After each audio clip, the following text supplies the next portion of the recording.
So we've already done design, and so I want to talk about analysis.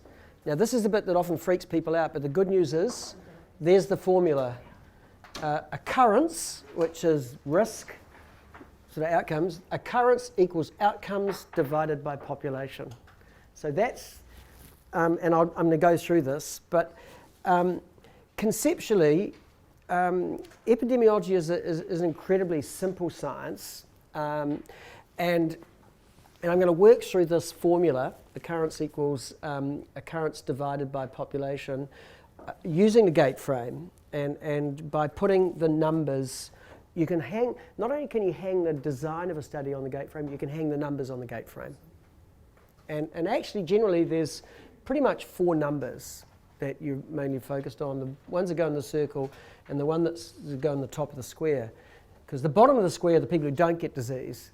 And it's the top of the square which is generally important. So, so again, I've just done a little tweaking of the terminology of the acronyms.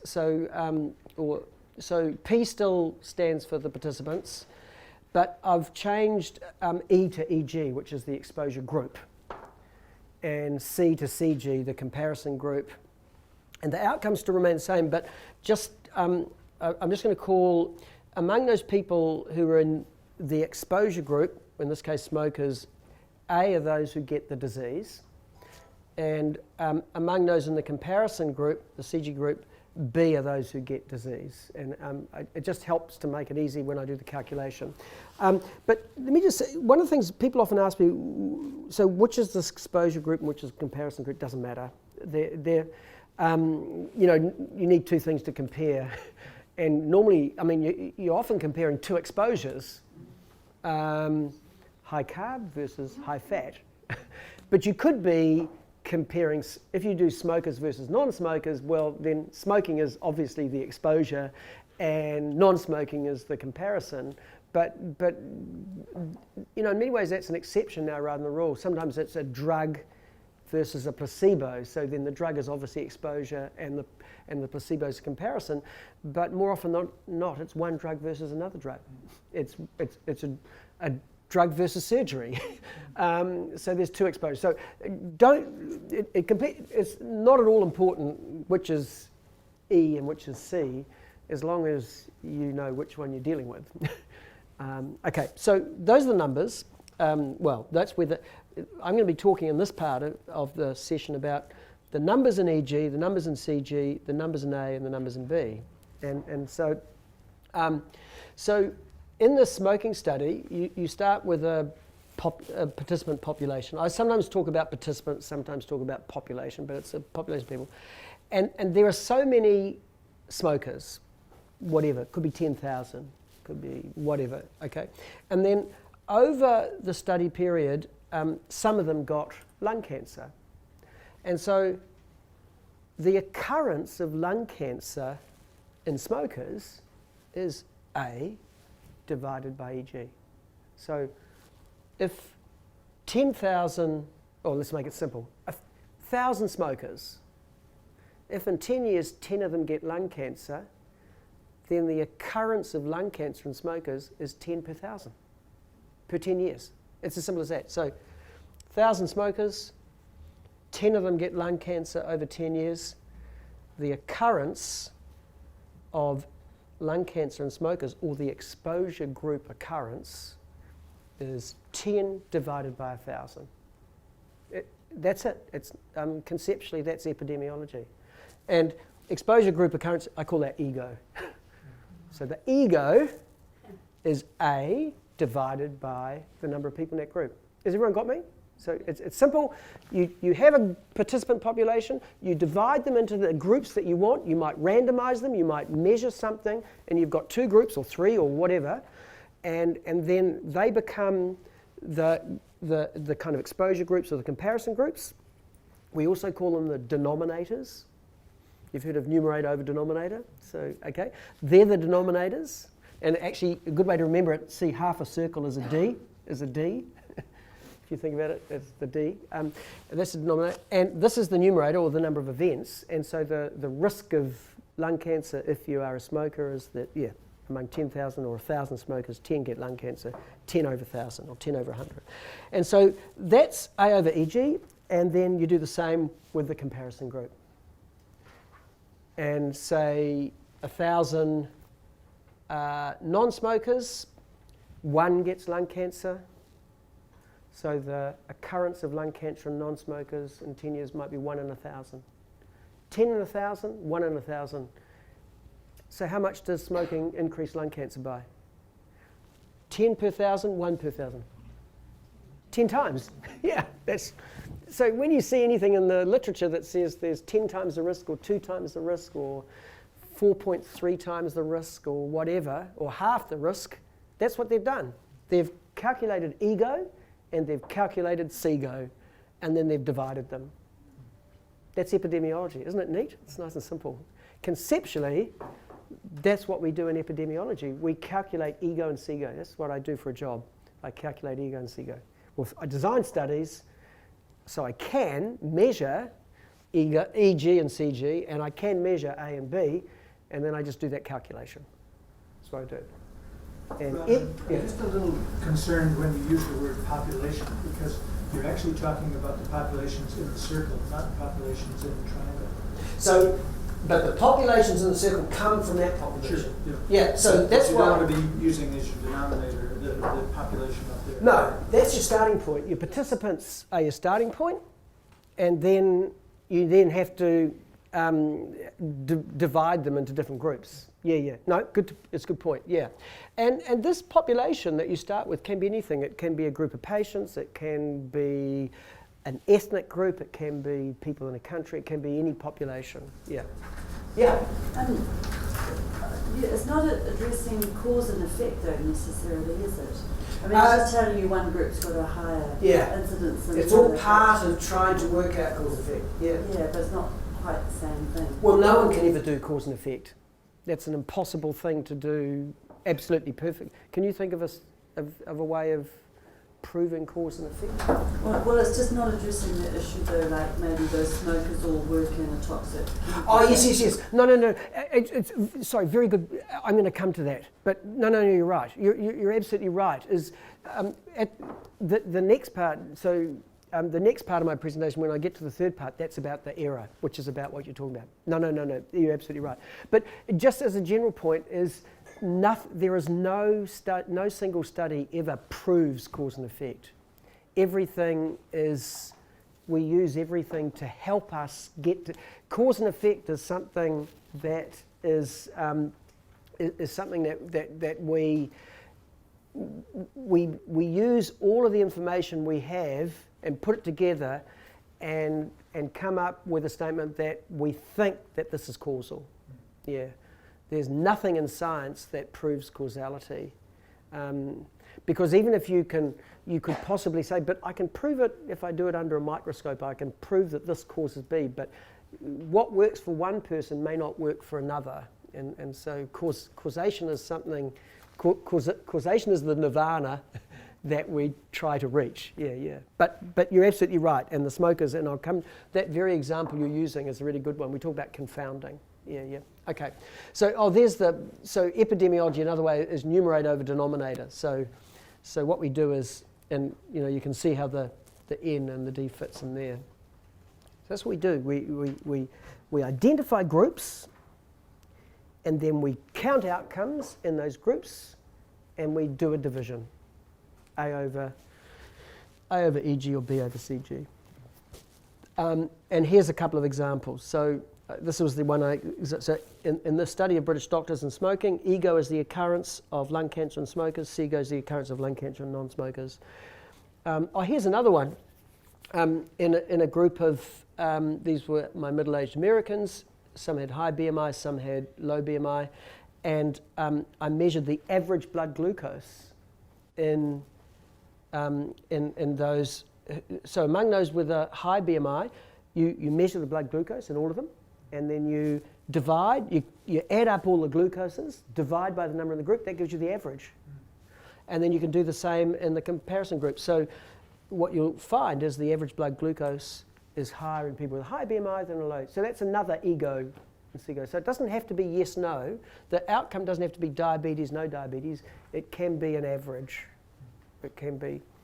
The breast cancer, here's the breast cancer example with mammogram. Ego is the likelihood of a positive mammogram if you've got breast cancer. Segoe is the likelihood of a positive mammogram if you don't have breast cancer. So it kind of works with everything. So in epidemiology, it's all about ego and Segoe. And has anyone heard of a relative risk? Okay, well, a relative risk is ego divided by Segoe. And I don't know whether anyone heard of a risk difference or an absolute risk or an absolute risk difference. That's just ego minus Segoe.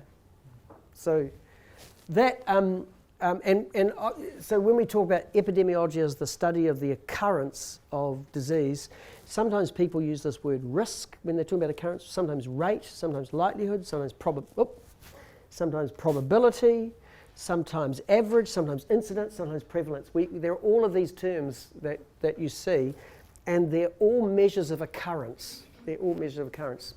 So I guess my lesson number 2, so lesson number 1, hang your study on the gate frame. And my lesson number 2 is just remember that every study is trying to measure ego and Segoe. and so it often helps to be clear what they're trying to do. And sometimes it's not clear when you read a study, what is it they're actually trying to do? But they're all trying to measure ego and Segoe. And so just as a clarification, risk difference is actually absolute risk as well? Absolute. People talk about absolute risk. But, people talk about absolute risk, but actually, that's an absolute risk and that's an absolute risk. So the risk difference is actually an absolute risk difference. And in fact, ego is an absolute, because ego and Segoe, so the relative risk is the ratio of two absolute risks. So, people use this language, people talk about absolute risks, but it's very loose. We're very, very loose with our language. And which actually doesn't, I started this morning saying I'm having this big argument with some of my colleagues, and I've got, some of my colleagues are purists, or I call them pedants. But, I think language is changing, and we just got to get over it, I was writing an email in a response to what I thought was pedantry.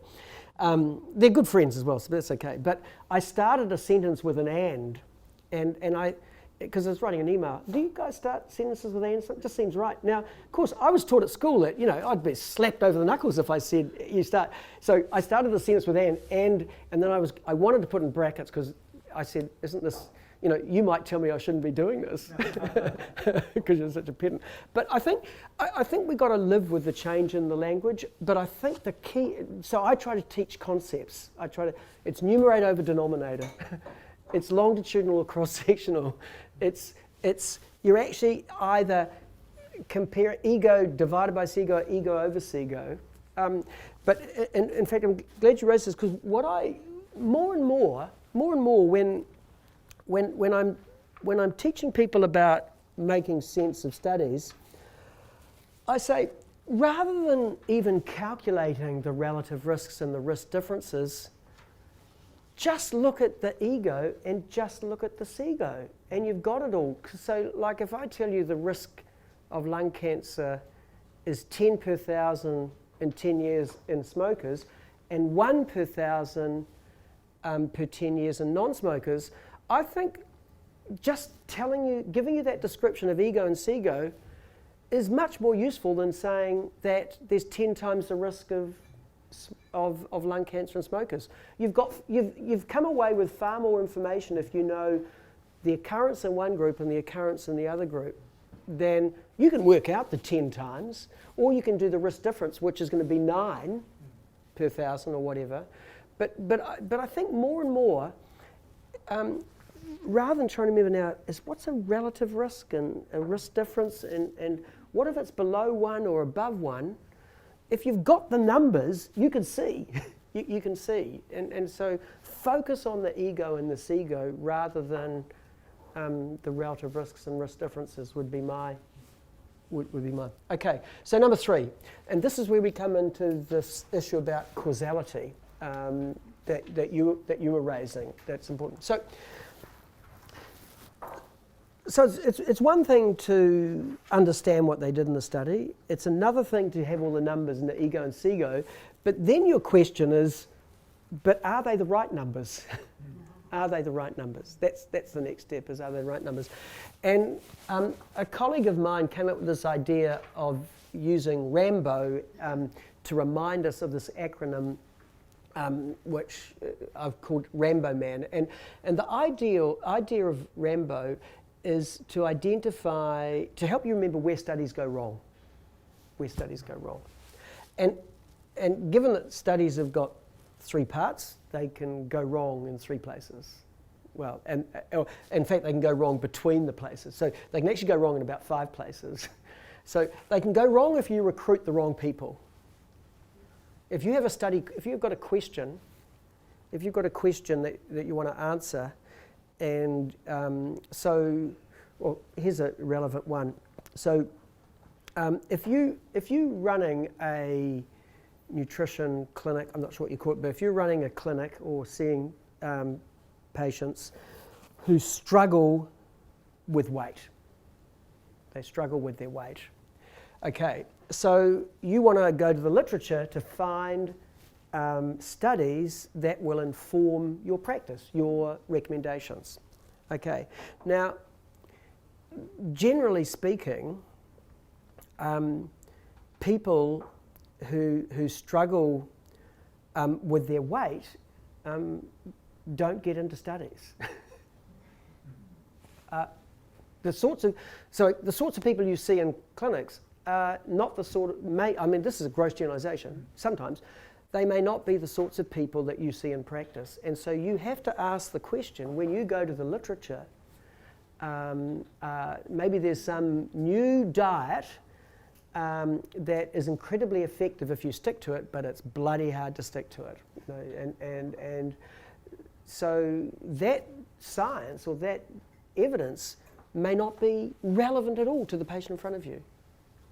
That's why you guys need to read the literature and read because you know your patients, and they may not be the same. So that's one. So they can go wrong at the recruitment stage. They can go wrong at the recruitment stage. They can then go wrong at the allocation stage. Is how do they get into the exposure and comparison groups? And we'll talk about that if. And it's particularly important again. I mean, actually, nutrition research is no different from many other areas. It's always hard. Doing good research is always hard, and it's always hard. So how you get people into the high fat versus the low fat groups, if it's a observational study where you do a questionnaire and you ask people about their consumption of saturated fat and polyunsaturated, all these things, or however you do the study, that's really difficult in nutrition. It's really hard to allocate people accurately because our tools are crude, incredibly crude. And people's day-to-day variation in food consumption is often greater. The day-to-day variation within an individual is often greater than the variation between individuals. And so when we think we're allocating people to different groups, we, by consumption, we don't do a good job. So it's a very fuzzy boundary. It's a very fuzzy boundary. It's a very fuzzy boundary. And then there's this thing called maintenance. Once we've got them into those groups, will they stay there? Will they be maintained? Or do they move? And we know with food that people change. Fads change and advice changes. And so people move groups. So we not only started off with groups that were not well allocated, they then move. They then move. And then we need to follow them up. And so recruitment here, how they get into the groups is in between the triangle and the circle. Whether they stay in the circle is this maintenance. And then, of course, we can also lose them from our studies, so they kind of disappear here. And then when we measure the outcomes, can we measure them accurately? So, for example, when we measure blood glucose, or we measure triglycerides, or things like that, they're difficult to do because, non-fasting triglycerides, for instance, are not particularly useful because they're varied. Actually, even fasting triglycerides are not that useful because it varies so much. I'm not sure whether you're aware, but that HDL cholesterol is inversely related to triglycerides.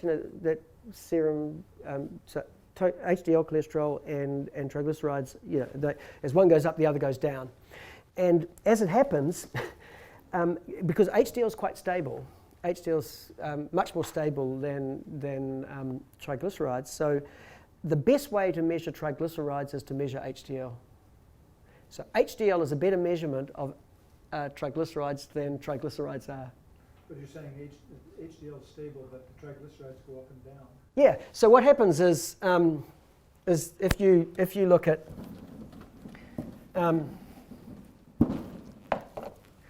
so that's HDL and that's triglycerides. It's the other way around, actually. So it's like that. It's like that. So that's in vitro. So if you could get a perfect measurement of HDL and triglycerides, and when they do these highly controlled experiments, they do them, it looks like that. But in real life, this is fuzzy as. And when you measure this, it's more accurate. So it works out that measuring, so if you measure an HDL there and go along there, that's what your triglyceride really is. But when you just measure it, it could be there, it could be there. Whereas the HDL, if you measure it there, it could be there or there.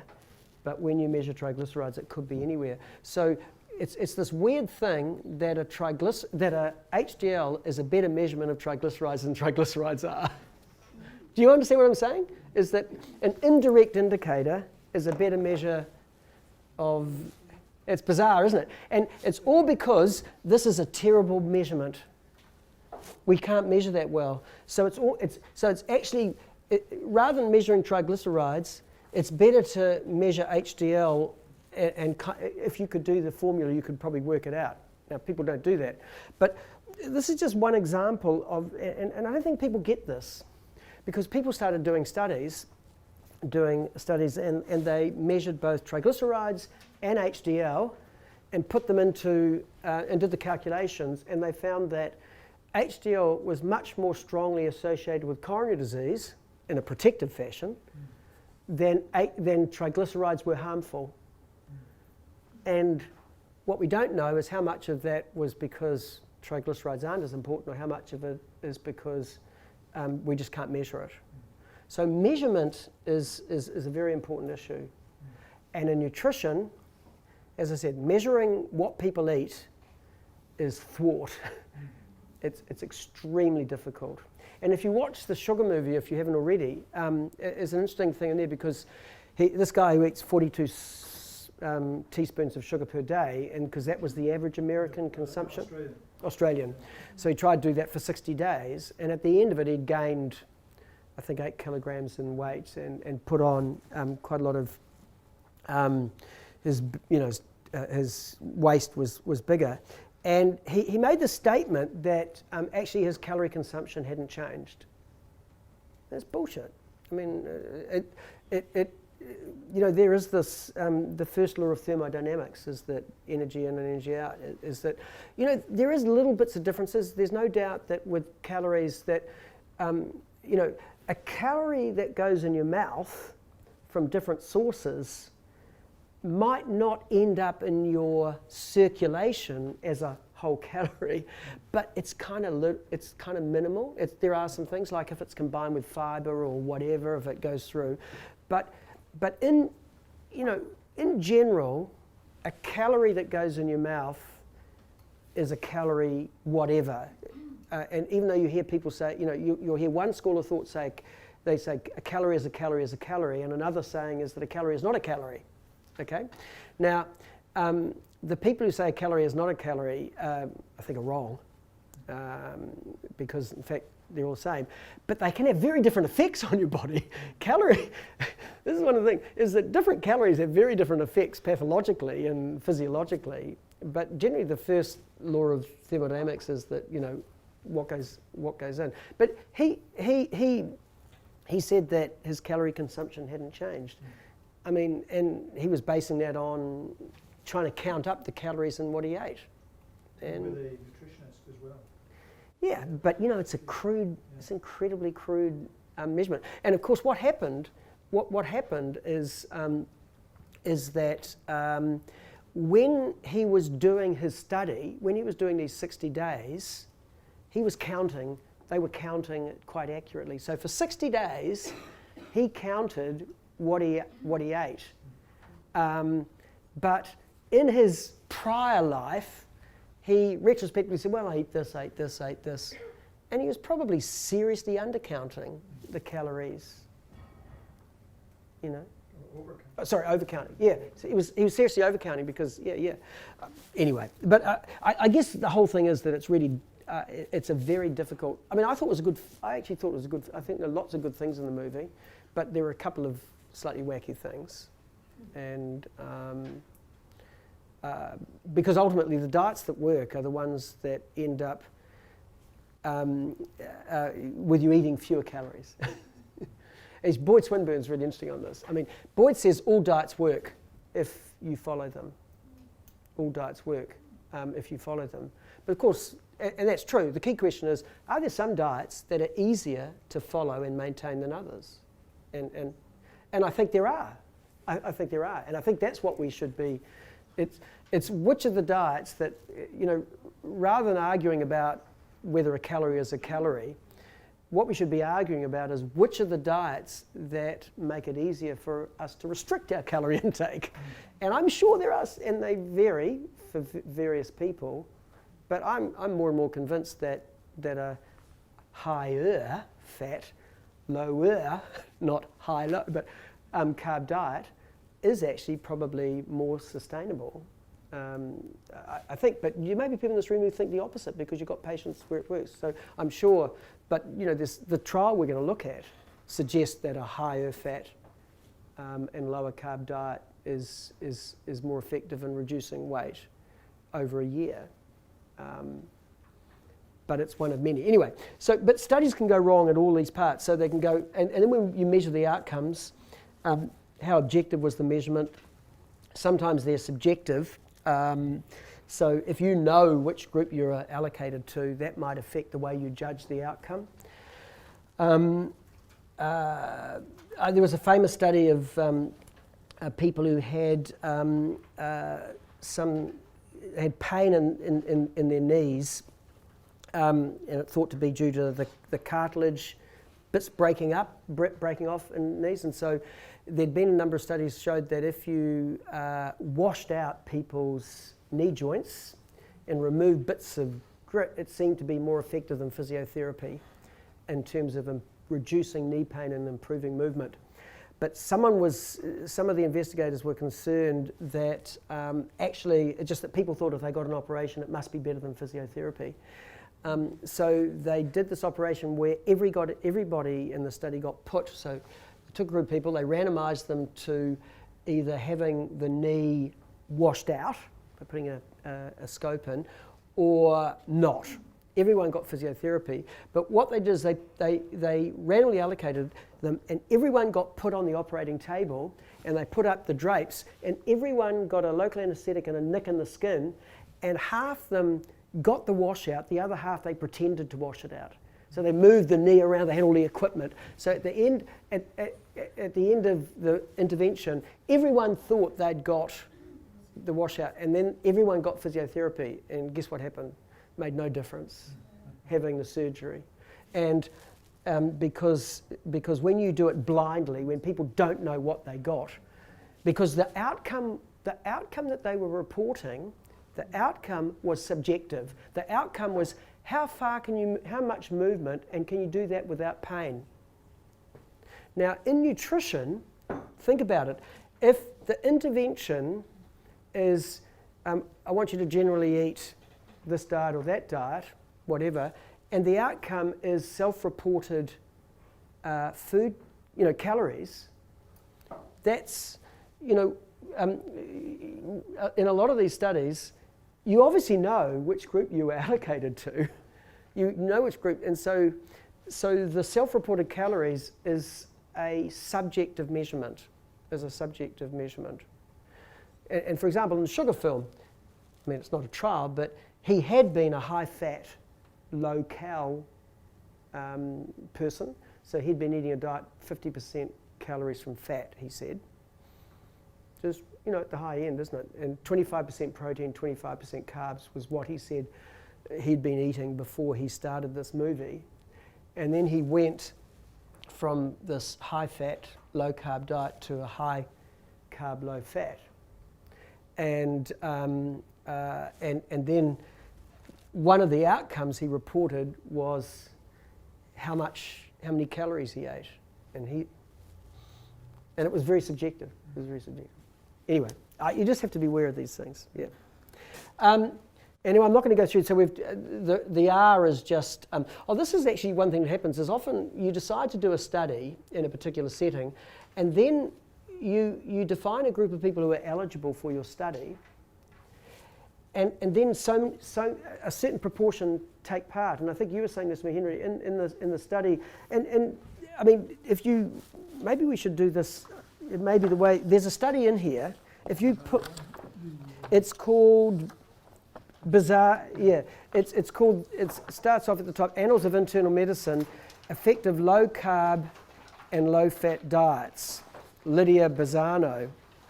And if you go to page, they don't have the 312. On page 312, there's a figure. If you see, and they talk about completed. So they say they started with 962 people. And then they excluded 458 of them, so they left with 504. And then 249 missed the clinic visit, so they came down to 255. And then they excluded 107 who they some didn't meet the eligibility criteria and some lost interest. So they ended up with 148 out of 962. Now, actually, it's I'm not being critical of them because they had to find people who were willing to stay, because they wanted people to stay in a study for 12 months. But also the way they got their 962 is they advertised in newspapers and they had flyers and on TV. So if you think they were interested, their study question was, does a diet that's high in fat and low in carbs, is a diet high in fat and low in carbs better at controlling weight or reducing weight than a diet high in carbs and low in fat? So that was what their study question was. And their question was, their interest was in people out there in the world. And so, but what did they do? To get people, they did it by advertisement. So immediately you get the motivated volunteers, the people. They all had to be overweight. In the study. But what often happens in these studies, you end up with my triangle, circle, square is that black triangle is the triangle that I describe in all my previous slides. And you have to ask the question, are the people who took part, how well do they fit in the world in which we live in and in the patients we see? So that's a question you have to ask. Now, and if you look at this, if you then, so we can just sort of flick back and forward. If you go back to table 1, the page before, so in table 1 it's the baseline characteristics of the participants, and you look, what have they got there? So the mean age, well, 47, that's it. But 89, can you see in bracket how many females in each group? 65 and 66. 88 or 89% of the participants were females. So they asked a general population who had about 50-50 male and female, and they ended up with 90% female. So the point is, sometimes it doesn't matter who's recruited. Sometimes it doesn't matter. You know, we've learned a hell of a lot by doing studies in 100 genetically modified rats. And, you know, no one asks, well, were those rats representative of all rats in the world? No one asks that question. So you can learn you know, there's a lot of good science that comes from doing studies in very specific homogeneous groups, but a study like this, which is wanting to know whether a high-fat or a low-fat diet works, it's often very important who takes part in your study. It's been interesting to have a third column of the 962 and the parameters of those people to see how they differ.